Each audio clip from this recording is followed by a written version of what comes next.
Comme prévu, Bitcoin reste très indécis à l'approche du FOMC Minute qui se tiendra ce soir à 20h. Cependant, hier, un gros événement a eu lieu qui pourrait énormément changer la donne par rapport aux perspectives de la Fed. On regarde ça ensemble. Et si tu ne l'as pas vu, j'ai lancé un jeu concours sur Twitter pour tenter de remporter 200$ en USDT. Pour participer, c'est très simple. Il suffit de follow mes 2 comptes Twitter, de retweeter et de liker le tweet et de taguer un ami en commentaire. Le tirage au sort se fait le 14 juillet et surtout, n'oublie pas de rejoindre le Discord pour ne pas manquer le tirage au sort. Dans le Discord, tu pourras y retrouver également énormément de traders investisseurs avec qui partager, également moi. Tu pourras aussi retrouver toutes mes positions dans les marchés et énormément de ressources pour t'aider à commencer le trading. Comme j'en ai parlé dans l'intro, donc Bitcoin reste indécis à l'approche du FOMC, donc on voit que Bitcoin reste totalement dans son range ici. Mais avant de faire un tour sur Bitcoin, on va parler de ce qui s'est passé et surtout des implications que ça va avoir avec la Fed. Alors, on a tout simplement eu hier Trump qui a donc annoncé augmenter les tarifs douaniers sur le cuivre de 50%. Cette information n'est pas passée dans l'oreille d'un sourd et le cuivre a donc immédiatement réagi avec cette flambée des prix et avec donc une bougie qui clôture à plus 13,2%, qui est un record historique sur le cuivre. Donc c'est la plus grosse journée de toute l'histoire du cuivre sur les futurs COMEX. Et du coup, je vais t'expliquer tout simplement ce qui se passe. Si on a eu cette énorme explosion sur le cuivre, c'est parce qu'il y a déjà plusieurs mécanismes qui se sont mis à l'œuvre. C'est-à-dire que déjà, on va anticiper une possible pénurie aux US. Donc les importations massives avant l'entrée en vigueur des droits, des droits douaniers que Trump met en place vont accentuer la tension sur les prix.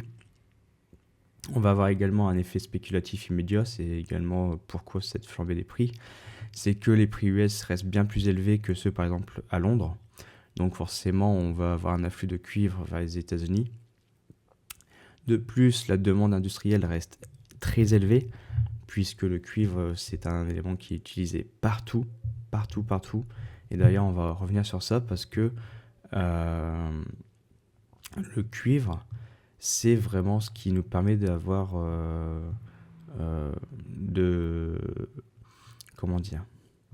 de jauger, on va dire, la santé de l'économie en fait. Pourquoi ? Parce que en fait, le cuivre, c'est étroitement lié à l'activité économique réelle, parce que déjà, il est impliqué partout. C'est-à-dire que le cuivre, déjà, il est omniprésent dans tous les secteurs moteurs de l'économie, que ce soit dans la construction, dans l'automobile, dans l'énergie, dans la tech, dans la data. Donc, forcément, si l'économie croît, ces secteurs vont chercher à investir, et s'ils investissent, la demande de cuivre va forcément exploser par derrière. A contrario, si l'économie ralentit, ils vont beaucoup moins investir, voire couper leurs dépenses. Et s'ils coupent un peu les dépenses, la demande de cuivre va chuter. Donc, on a tout simplement un lien qui est vraiment très important entre l'économie réelle et le cuivre. D'ailleurs, vous avez peut-être déjà entendu ce surnom qu'on appelle souvent Dr Copper ou Professeur Copper. Donc en fait, c'est juste un surnom des économistes. Pourquoi ? Parce que c'est pour rappeler que le cuivre permet vraiment de diagnostiquer la santé de l'économie mondiale. Donc le cuivre permet en fait le cuivre réagit tout simplement en avance par rapport à l'économie. C'est-à-dire que les marchés à terme du cuivre intègrent forcément les anticipations des industriels. C'est ce qu'on appelle un leading indicator. Donc les achats de cuivre sont faits avant que la production ne démarre. Donc ça signifie que quand le cuivre monte, on anticipe un rebond de la demande ou de la croissance, voire de l'inflation. Vous commencez peut-être à voir où je veux en venir, sachant que si ça signifie que l'économie croît, que tout se passe bien dans l'économie, qu'il y a de la demande, etc., on va faire le lien tout simplement avec l'inflation. Et l'inflation, c'est ce à quoi on peut s'attendre du coup. Et effectivement, si on regarde tout simplement notre spread type TLT, on voit tout simplement que depuis le 1er juillet, et en plus avec ce rebond du cuivre qui pourrait fortement booster ce rebond, on a déjà là ici un rebond, donc un début d'anticipation de l'inflation par les acteurs du marché, donc par les investisseurs. Donc pour revenir sur ce spread, en fait, pour expliquer un peu ce que c'est, pour ceux qui ne connaissent pas le type TLT, c'est une comparaison entre les obligations indexées à l'inflation, donc les types, et les obligations du trésor à long terme classique, donc les TLT.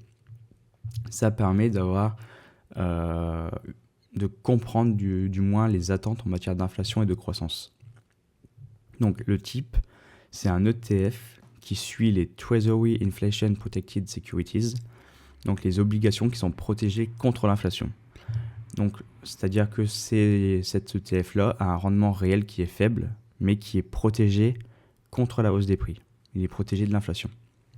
Le TLT, lui, c'est un ETF qui suit les obligations du Trésor US à 20 ans ou plus, et du coup, ils ne sont pas du tout protégés par l'inflation. Donc, le fait d'avoir un spread entre les deux, entre l'ETF qui va suivre les obligations protégées par l'inflation et ceux qui ne sont pas protégés par l'inflation, permet de déceler un peu comment les investisseurs, comment le marché en tout cas, ressent l'inflation et ce qu'il anticipe. C'est-à-dire que si on a un spread qui monte, donc en plus un spread de positif, ça signifie tout simplement que le type est plus élevé que le TLT. Donc un spread positif, ça signifie que le type est plus recherché que le TLT. Si en plus ce spread augmente, ça signifie que on s'attend à de l'inflation, qu'on a une préférence pour les actifs qui sont donc protégés contre l'inflation et qu'on a potentiellement une peur sur la croissance ou sur une politique monétaire très dovish. A contrario, quand on est dans le schéma inverse, donc par exemple avant, comme en 2020 ou en 2021, quand ce spread était fortement négatif et en plus baissé, on avait donc une baisse de l'inflation, voire une déflation. On avait une préférence pour les obligations à duration longue sans inflation. Et on avait un reflux des anticipations inflationnistes. Donc cette période-là, donc de 2014 à peu près à 2022, on était dans une période où les investisseurs ne payaient plus de premium pour pouvoir se protéger de l'inflation. L'inflation n'était pas un problème dans l'économie. Maintenant, on est un peu dans le cas inverse. On est dans un schéma où on s'attend à de l'inflation, à de la croissance. Et du coup, là, actuellement, c'est ce qu'on voit aussi à très court terme sur le spread. Parce que depuis début juillet, on a tout simplement ce spread qui augmente, qui montre à quel point on commence à attendre de nouveau de l'inflation. Et surtout, on va surtout s'y attendre, surtout si on répète ce high ici et qu'on repart et qu'on garde une tendance haussière sur ce spread. Donc pour moi, c'est vraiment très important d'avoir ce spread en jeu, enfin en vue surtout. Pourquoi ? Parce que vous savez que il y a par exemple des personnes ou des économistes qui aiment se baser sur les chiffres, sur les données que peuvent donner la Fed ou n'importe quelle entité gouvernementale. Le problème, c'est que, par exemple, comme Trufflation, beaucoup utilisent Trufflation pour voir les données sur l'inflation. Et ce qui est marrant, c'est que sur Trufflation, alors, je ne sais pas si je vais avoir accès, moi je ne sais pas du tout comment, j'ai jamais été sur ce site, mais si on regarde tout simplement les données de l'inflation, voilà, comme aux US, ce qu'on voit actuellement, alors, comment... Trufflation US, donc voilà, on voit quand même un index d'inflation qui augmente, mais ah ok, parce qu'on voit pas du tout la fin des données. Ok, parce que j'avais vu un screen passer sur Twitter, je pourrais plus le retrouver, qui montre que ces derniers jours, l'inflation aux US sur cet index-là chute dramatiquement. Et ce qui est marrant de voir, c'est qu'on a donc cet index qui chute, mais on a un spread type TLT ici qui augmente. Il y a forcément un menteur entre les deux. Personnellement, je pense savoir qui est le menteur, et je doute que le marché se trompe. Après, chacun fera son avis, mais c'est pour ça que moi, je ne fais pas confiance aux données économiques, à tout ce qui est données et établies par les gouvernements ou des sociétés travaillant avec eux. Des chiffres se manipulent, mais par contre, ce que nous dit le marché sur ça, c'est autre chose. Donc, est-ce qu'on préfère écouter le marché ou écouter les bureaucrates et les agences qui travaillent avec le gouvernement? Chacun fera son avis, mais personnellement, moi, je préfère écouter le marché. Donc moi, le marché me dit qu'actuellement, on n'a pas du tout une baisse d'inflation ni quoi que ce soit. Au contraire, on est plus sur une grosse attente d'inflation. Enfin, une grosse. C'est plutôt une attente d'inflation. La grosse, ça viendra peut-être si on répète ce high et puis qu'on continue dans une grosse tendance haussière sur le spread. Mais pour le moment, je doute que l'inflation se calme. Et du coup, en fait, le problème qui va s'opposer à ça, c'est que on a Powell qui fait son petit speech ce soir. On a une première décision sur les taux d'intérêt au mois de juillet, le 30 il me semble. Donc pour le 30, on a tout simplement une attente qui est qu'on ne change pas les taux, donc ça c'est depuis toujours. Et on s'attendait en tout cas, on avait presque 95% de probabilité qu'on ait une baisse des taux le mois de septembre. Et je pense qu'avec cette explosion du cuivre, donc avec une potentielle grosse anticipation de l'inflation, et bah, ces probabilités de baisse des taux ont dramatiquement chuté de 30%. On n'est plus qu'à 65% actuellement. Ce qui signifie que bah, forcément, avec ce gros pump du cuivre, la forte attente sur la demande, sur l'inflation, va poser des soucis parce que si en effet cette inflation arrive dans l'économie réelle, comment justifier une baisse des taux par Powell en fait? À part avoir un Trump complètement débile qui les harcèle comme une ex toxique à lui dire qu'il veut que les taux soient baissés. Et actuellement, le contexte économique ne permet pas de justifier cette baisse des taux, que ce soit par l'inflation ou même par le marché du travail. Donc un marché du travail qui reste tout de même assez fort. On avait un NFP qui a été bien au-dessus des attentes en Amérique.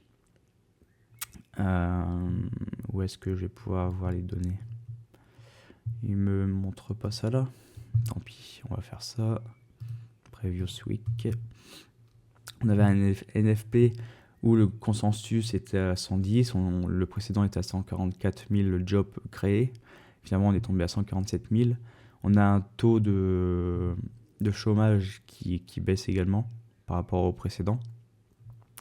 Donc, c'est très compliqué de pouvoir justifier une baisse des taux avec ce genre de contexte. Est-ce que la pression faite sur Powell suffira à ce qu'il baisse les taux du coup au mois de septembre? D'ici septembre, on a encore en tout cas du temps devant nous. Donc le fait qu'on ait du temps devant nous pourra nous laisser voir ce que du coup cet impact sur le cuivre va faire sur l'économie. Est-ce qu'on va avoir une inflation qui va revenir, qui va être durable?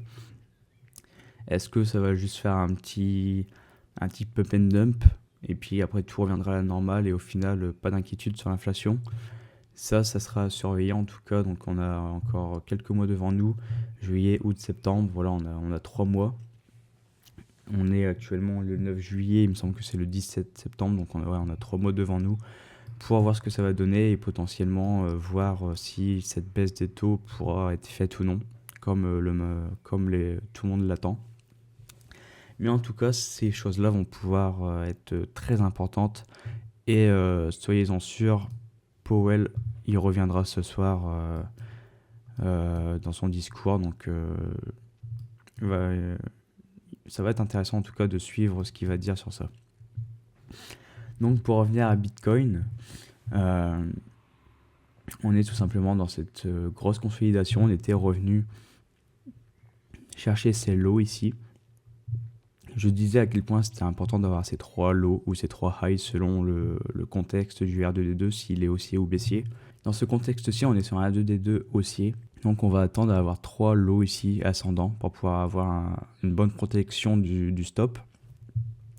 Et je disais du coup dans la précédente vidéo à quel point on était venu défendre ce niveau. Et actuellement, on a réussi à sortir de ces moyennes mobiles. On est reparti, donc on est en train de créer vraiment une grosse consolidation vis-à-vis de ce R2D2 haussier. On avait également ce R2D2 donc, que j'avais un peu camouflé pour éviter de trop saturer l'image, mais un R2D2 qui était aussi baissier ici. Donc on avait une belle bataille entre les deux. Donc je vais remettre un peu de couleur, tac.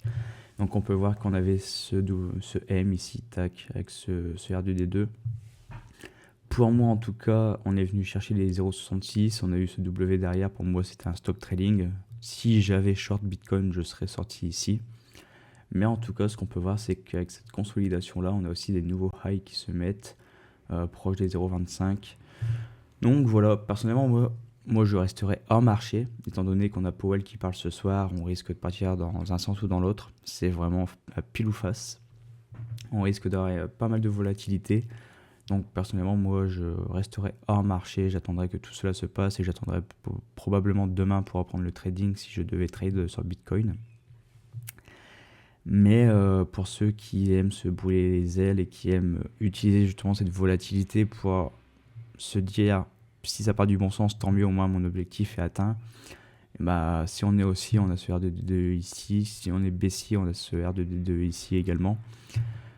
La tendance est plutôt haussière, donc moi personnellement je privilégierais plutôt le R2D2 haussier.